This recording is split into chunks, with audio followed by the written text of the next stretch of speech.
В Казани автоинспекторы о нарушениях теперь узнают с воздуха. Совместно с Росгвардией они выявляли тех, кто поворачивает там, где это запрещено правилами. Камеры, с помощью которых следили за дорогой, установлены на аэростате. И не увидеть нарушение было сложно. Как это работает, посмотрела Нафиса Минязова.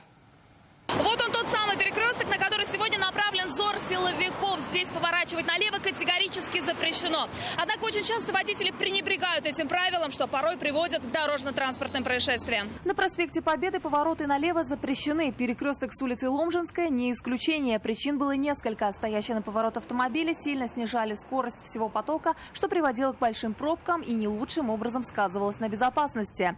Для разворотов сделали специальные петли, ближайшие за улицей Зорге. Туда-обратно больше 5 километров. Наматывать лишние круги водители не хотят и по-прежнему поворачивают, но уже вразрез правила. А чтобы заблаговременно не выдать в себе нарушителя, делают это порой внезапно в самый последний момент. И не всегда из крайнего ряда. Многим это не нравится, в том числе и автоинспекторам. Но есть одно «но». При виде патрульной машины поворачивать, где запрещено, мало кто решается. Тактику инспекторы сменили. Теперь совместно с Росгвардией высматривают нарушителей с воздуха. Аэростат видно издалека, но что именно он снимает, знают только специалисты, поэтому долго ждать не пришлось. «Газель» повернула с проспекта Победы, перекресток Ломжинская, левый поворот осуществил.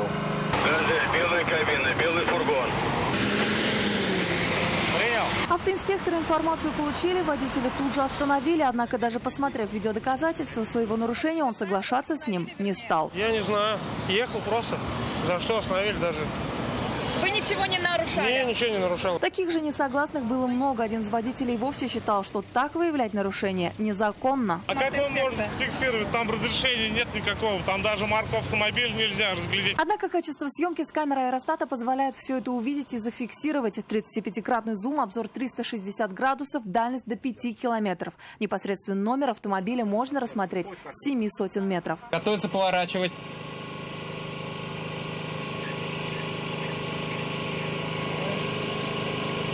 Да, есть поворот.